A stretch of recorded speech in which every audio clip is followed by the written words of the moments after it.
Hello दोस्तों, welcome to my law channel. आप देख रहे हैं लॉ विद रिया और मैं हूँ रिया शर्मा। तो हम लीगल एंड कॉन्स्टिट्यूशनल हिस्ट्री पढ़ रहे थे, जिसमें आज हमें पढ़ना है कॉसीजुरा केस। लीगल हिस्ट्री में 3 केस इंपॉर्टेंट हैं। एक है पटना केस जो हम पढ़ चुके हैं, एक है राजा नंद कुमार का केस जो भी हम पढ़ चुके हैं, और आज हम करने वाले हैं कॉसीजुरा केस को। ठीक है, तो कॉसीजुरा केस को पूछ लेता है एग्जाम में कि कॉसीजुरा वाद के तथ्यों का वर्णन करो, यानी कि फैक्ट्स का वर्णन करो। ठीक है, एक यूं भी बनता है आपका प्रश्न कि कॉसीजुरा केस के द्वारा सुप्रीम कोर्ट तथा ईस्ट इंडिया कंपनी के मालगुजारी वसूल करने वाले जमींदार, यानी कि सुप्रीम कोर्ट और जमींदार के बीच में क्षेत्र अधिकार संबंधी मतभेद किस प्रकार चरम सीमा पर पहुंच गए। यानी कि सुप्रीम कोर्ट और जमींदार के बीच में कोई लड़ाई हुई और वो लड़ाई किस तरह चरम सीमा पर पहुंच गई, ये हमें पढ़ना है। और ये आपका केस के फैक्ट के अंदर ही आ जाएगा। यानी कि जब हम केस पढ़ेंगे तो हम समझ जाएंगे कि सुप्रीम कोर्ट की क्या लड़ाई थी, जमींदारों से क्या लड़ाई हुई, क्या नहीं हुई। ठीक है, बहुत ध्यान से सुनना। तो सीधी सी बात है कि जो सुंदर नारायण है, राजा सुंदर नारायण जो थे,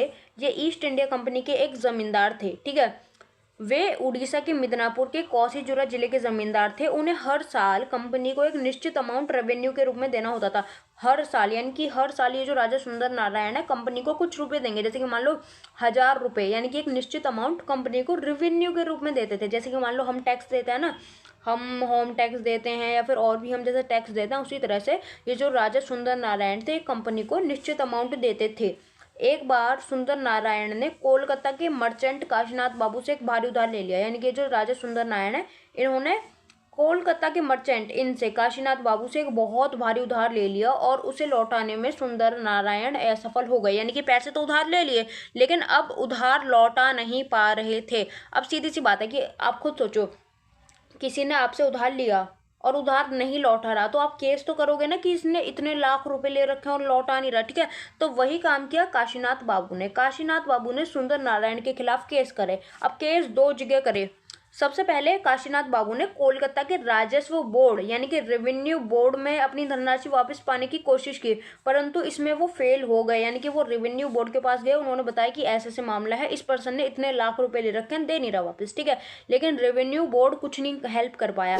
इसके बाद जो आपके काशीनाथ बाबू हैं, ये सुप्रीम कोर्ट गए। ठीक है, तो उन्होंने सुप्रीम कोर्ट कोलकाता में राजा सुंदर नारायण के खिलाफ ऋण का वाद दायर करा, यानी कि उधार का केस दर्ज कर दिया। उन्होंने बोला कि इस पर्सन ने इतने पैसे ले रखे हैं और लौटा नहीं रहा है। ठीक है, तो सुप्रीम कोर्ट में जाके उन्होंने राजा सुंदर नारायण के खिलाफ केस दर्ज कर दिया।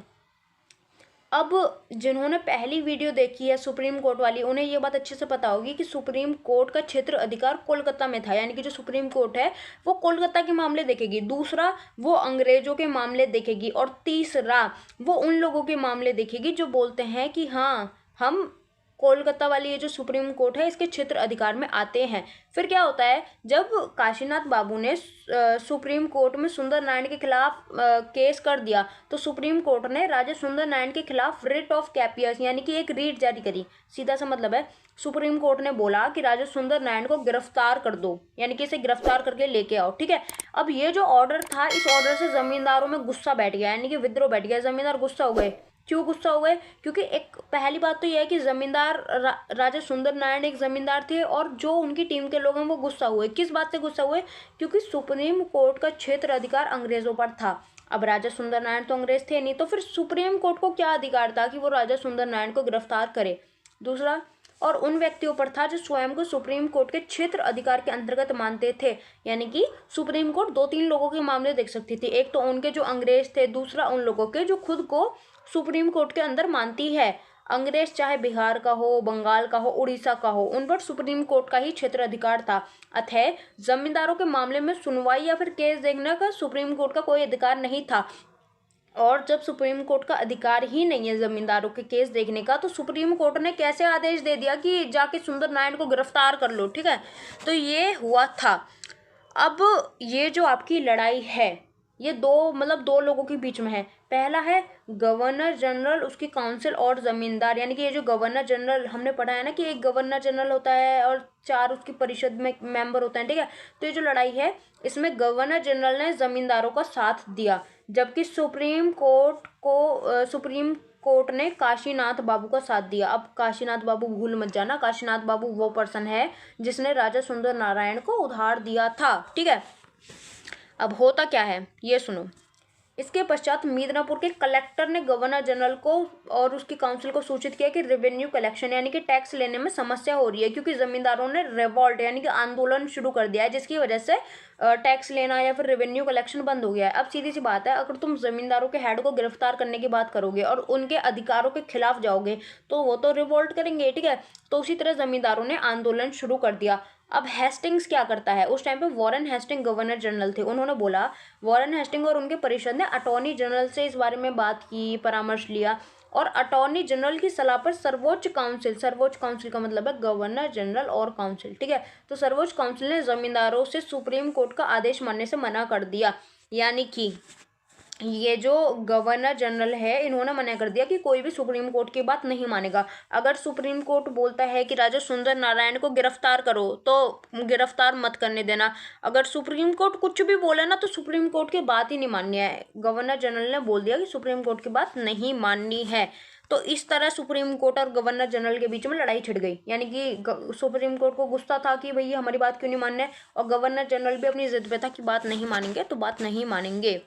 फिर क्या होता है कि पहली रीट को जमींदारों ने नहीं माना। इनकी पहली रीट में ये बोला था ना कि राजा सुंदर नारायण को गिरफ्तार करके लेके आओ, तो वो इन्होंने नहीं मानी। इसके बाद सुप्रीम कोर्ट ने दूसरी रीट जारी की। इस बार सुप्रीम कोर्ट ने क्या करा कि शेरीफ के साथ 60 लोगों को राजा सुंदर नारायण की गिरफ्तारी के लिए भेजा। यानी कि जो आपका शेरीफ होता था, ये एक तरह का आप पुलिस वाला समझ लो या फिर कुछ भी समझ लो।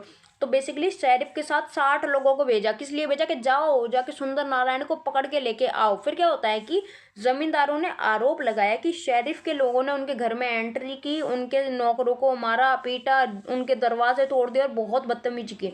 इसके बाद में जो गवर्नर जनरल और काउंसिल थे, उन्होंने आदेश दिया कि शेरिफ और उसके आदमियों को गिरफ्तार कर लिया जाए और राजा सुंदर नारायण को छुड़वा दिया जाए। यानी कि सुप्रीम कोर्ट ने शेरिफ के साथ 60 लोगों को भेजा था कि जाओ जाके सुंदर नारायण को पकड़ के लेके आओ। अब ये जो 60 लोग थे, जमींदारों ने आरोप लगाया कि इन्होंने मारपीट की है, दरवाजे तोड़ दिए, बदतमीजी की है।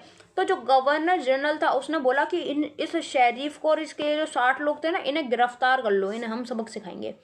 फिर क्या होता है कि उन्हें 3 दिन के लिए कारावास में रखा गया। यानी कि जो शेरिफ वगैरह थे उन्हें 3 दिन के लिए रखा गया। इसके पश्चात काशीनाथ ने गवर्नर और काउंसिल के खिलाफ सुप्रीम कोर्ट में कार्रवाई की। यानी कि ये जो देखो मैं तो ठीक से समझाती हूँ।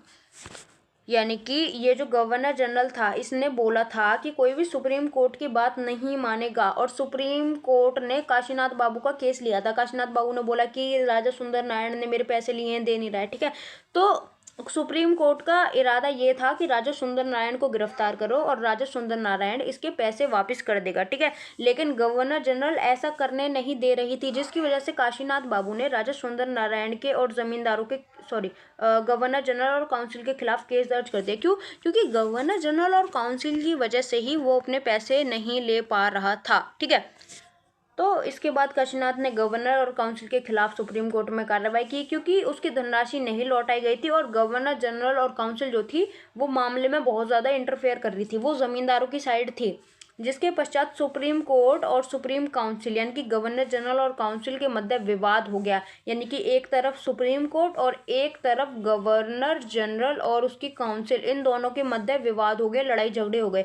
अब ये लड़ाई झगड़े बहुत ज़्यादा बढ़ गए, इतने बढ़ गए कि हार के काशीनाथ बाबू ने अपना केस वापस ले लिया। उन्होंने बोला कि भैया पैसे तो जैसे वापस मिलेंगे मिलेंगे, लेकिन इनकी जो लड़ाइयाँ हैं वो बहुत ज़्यादा हाई लेवल पे हो रही हैं, ठीक है। तो ये हुआ था। सुप्रीम कोर्ट काशीनाथ बाबू की टीम में थी, गवर्नर जनरल और काउंसिल जो थे ये जमींदारों की टीम में थे, ठीक है। तो इन दोनों के मध्य लड़ाई जो थी वो बहुत ज़्यादा बढ़ गई। अब देखते हैं महत्वपूर्ण मूल्यांकन, यानी कि ये जो केस है इसका मूल्यांकन। बेसिकली कौसीजुरा मामले में ये क्वेश्चन उठा कि क्या जमींदार सर्वोच्च न्यायालय के अधिकार क्षेत्र में आते थे या नहीं। यानी कि जो सुप्रीम कोर्ट है वो जमींदारों के मामले देख सकती है या नहीं, ठीक है। साथ ही कौन सर्वोच्च न्यायालय पर नियंत्रण कर सकता है, यानी कि जो आपकी सुप्रीम कोर्ट है इस पे नियंत्रण कौन करेगा, कौन कंट्रोल करेगा, कौन सक्षम प्राधिकारी था, ठीक है। तो इन सभी स्थितियों के तहत मार्च 1779 में बंगाल के सभी प्रमुख ब्रिटिश निवासी कंपनी के सेवकों, जमींदार आदि के द्वारा एक ही याचिका पर हस्ताक्षर करके सर्वोच्च न्यायालय के खिलाफ ब्रिटिश संसद को भेजी और इसके समाधान के लिए 1781 में एक्ट लाया गया। यानी कि कुल मिला के सब लोगों ने साइन करके सुप्रीम कोर्ट के खिलाफ एक तरह का मतलब एक याचिका जो थी वो ब्रिटिश संसद में भेजी। उन्होंने बोला कि सुप्रीम कोर्ट खराब है, ठीक है, इस तरह से। सो ये था आज का केस। अगर आपको समझ में आया हो तो बस एक कमेंट कर देना। अगर आपको लीगल कोई भी किसी भी सब्जेक्ट के किसी भी टॉपिक के नोट्स चाहिए तो आप इस नंबर पे डीएम कर सकते हैं। और लॉ विद रिया नाम से मेरा टेलीग्राम एंड व्हाट्सएप पे चैनल है, चाहो तो फॉलो कर लेना। वहाँ पे भी मैं इंपॉर्टेंट चीज़ें शेयर करती रहती हूँ। समझ में आया हो तो बस कमेंट करके बताना। Thanks for watching. जय हिंद, जय भारत।